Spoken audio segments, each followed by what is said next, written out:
Siria está aquí, a 8 horas de avión de España. Es la mitad de grande y su población se concentra aquí. ¿Por qué? Porque toda esta zona es un enorme desierto, pero un desierto muy importante. Tiene 1/3 de las reservas de petróleo del mundo y también de gas natural, según algunos el nuevo petróleo. Para sacarlo de aquí y llevarlo a Europa, hay que rodear toda esta península y salir por el canal de Suez. Como te puedes imaginar, aquí te cobran. Pero hay otra manera más fácil, la línea recta. El que controle estas tuberías las puede abrir y cerrar, como un grifo. Si no pagas, no hay petróleo, ni gas. Esta región es la polla. La civilización en el planeta empieza en 3 sitios y este es uno de ellos. Mesopotamia, aquí. Sumer, que te sonará menos, pero es el puto inicio de todo. Aquí también. ¿Recuerdas la Torre de Babel de la Biblia? La hicieron estos tíos. Egipto, aquí. Siempre ha sido un punto de contacto entre Oriente y Occidente, dando a Asia salida al Mediterráneo. Quizá por eso aquí nacen las principales religiones monoteístas, el judaísmo, el cristianismo y el islam. El islam es el último que llega y de hecho acoge a las 2 anteriores. Adán, Noé, Moisés, Jesucristo son considerados profetas islámicos. Bueno, al grano. Como la zona es la hostia, todos han querido controlarla y siempre ha estado dentro de algún imperio. Persas, griegos, los romanos.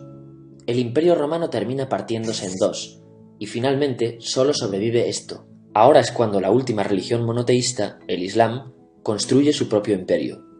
¿Te acuerdas de las cruzadas?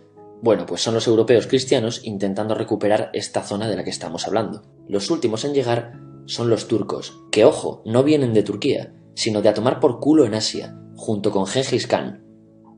Lo conquistan todo y fundan el Imperio Otomano. El Imperio Otomano se queda ahí hasta la Primera Guerra Mundial, 600 años. Cuando acaba la Primera Guerra Mundial, aparecen pequeños países donde antes estaba el Imperio Otomano, y por primera vez vemos a Siria en un mapa. Hasta ahora la habíamos dibujado para no perdernos. ¿Y quién se inventa esos países? Lo que te voy a contar es alto secreto. Bueno, lo era en 1916. Este súper secreto se llama Acuerdo de Sykes-Picot. Los franceses y los ingleses no podían derrotar solos al Imperio Otomano. Solo podían si les apoyaba la gente que vivía dentro, en su mayoría árabes. ¿Cómo se los ganaron? Pues les prometieron la Gran Arabia, un país solo para ellos. El único problema es que era un timo. Antes de seguir, recuerda una cosa. Los árabes son un pueblo, pero no una religión. O sea, un árabe puede ser musulmán, puede ser cristiano, y antes del Islam parece que hubo tribus árabes con tradiciones judías. Bueno, pues a los árabes no les dieron ese único país que les habían prometido.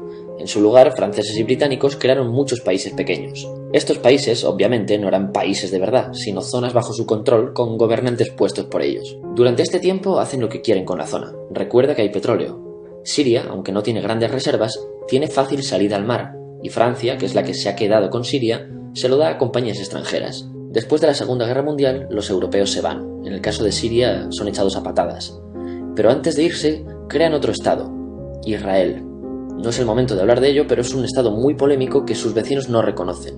La prueba es que nada más irse los británicos, todos estos estados lo atacan. La zona, a partir de ahora, va a ser una puta bomba de relojería. ¿Y mientras qué pasa en Siria? Bueno, pues no es muy estable. Tiene golpes de estado constantes.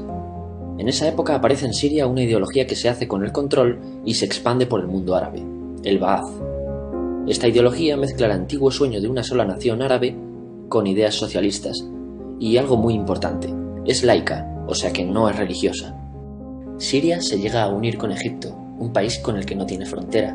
Pero no es algo raro, muchos de estos países intentan hacerlo también.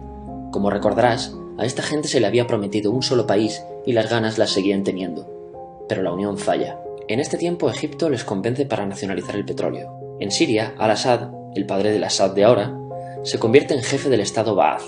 En Irak, también Ba'ath, comienza a ganar fuerza Saddam Hussein. Las diferencias entre ambos países dividen a los partidos Ba'ath de otros países en pro-Siria o pro-Irak. Ahora ocurre la Guerra Fría. El mundo se divide en 2, o eres de Estados Unidos o de la Unión Soviética. Son años muy movidos en los que se pegan constantemente con Israel, invaden su vecino Líbano y comienza una oposición islamista al régimen Ba'ath de Assad, los hermanos musulmanes. Vale, volvamos atrás un momento. Recuerdas que la mayoría de árabes eran musulmanes, ¿verdad?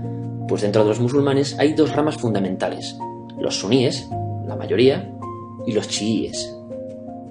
En el caso de Siria, a pesar de ser un estado laico, los gobernantes como Assad y jefes militares eran chiíes, los cuales representan menos del 13%. En cambio, casi el 70% de la población es suní. Un dato curioso es que los cristianos son casi el 10%. Que los chiíes controlen el gobierno y el ejército mosquea a la población suní, y este sentimiento es aprovechado por los hermanos musulmanes, islamistas radicales suníes. Estos toman las armas en la ciudad de Hama en contra del gobierno, y Assad acaba con la revuelta a costa de matar miles de civiles y encarcelar a mucha gente. En el año 2000, Assad padre muere y le sucede Assad hijo. Ante las presiones libera a muchos presos, trae internet y esperanzas de cambio. Hay un periodo de gran debate político y aparece la oposición. También vuelven los hermanos musulmanes. Los siguientes años son difíciles. Arrestan a la oposición. Y Bush incluye Siria en el eje del mal, y esto la aísla. Está mal visto negociar con Siria. Los kurdos, un pueblo que vive distribuido por varios países de la zona, empiezan a protestar también. Hay represión y muertos. En 2011, te sonará esto, ocurre la Primavera Árabe. ¿Qué es esto? Bueno, es una protesta que se va propagando por todos los países árabes pidiendo más democracia. Como ves, el mundo árabe, a pesar de estar dividido en países, tiene tendencias generales. Cuando llega a Siria, Assad hijo termina usando el ejército y en los enfrentamientos mueren unas 1000 personas. Los enfrentamientos irán escalando hasta que se conviertan en guerra civil. No hay un momento exacto de inicio. Lo importante es que hoy en día hay numerosas facciones en juego. Vamos a verlas. Pero primero piensa en que todo está dividido entre chiíes, la minoría, y suníes, la mayoría. Chiíes y además laicos, o sea no religiosos, son el gobierno de Al-Assad. Controla todo esto, que si recuerdas son básicamente las zonas chiíes del país. El gobierno de Assad está enfrentado al resto. También mayoritariamente laico, pero suní, es el Ejército Libre de Siria o FSA en inglés.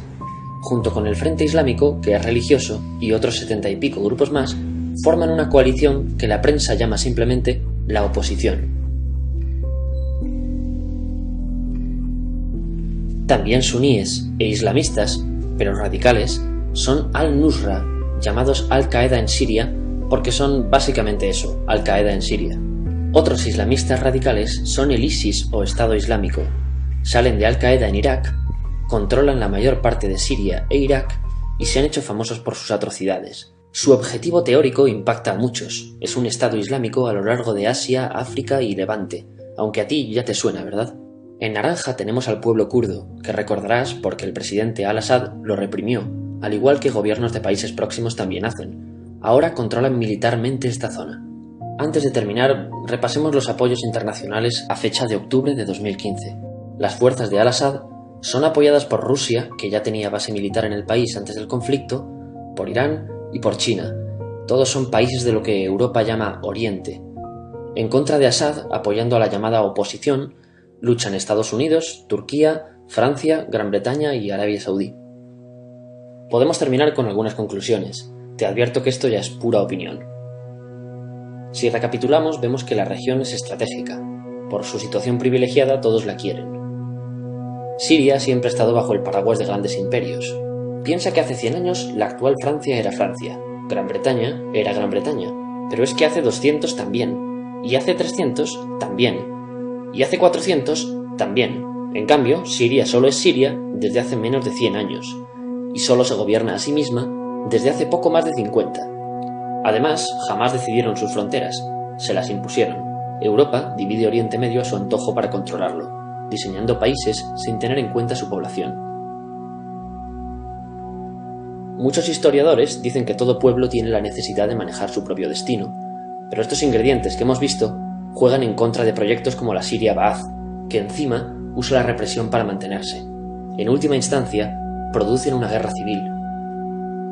En este contexto no es extraño que aparezcan actores que se alimenten de la desesperación, el sentimiento suní de opresión y la visión de Occidente como invasor. ISIS usa la identidad árabe y la mitología de antiguos imperios. Cuando quieras entender el presente, pregúntate: ¿y el pasado?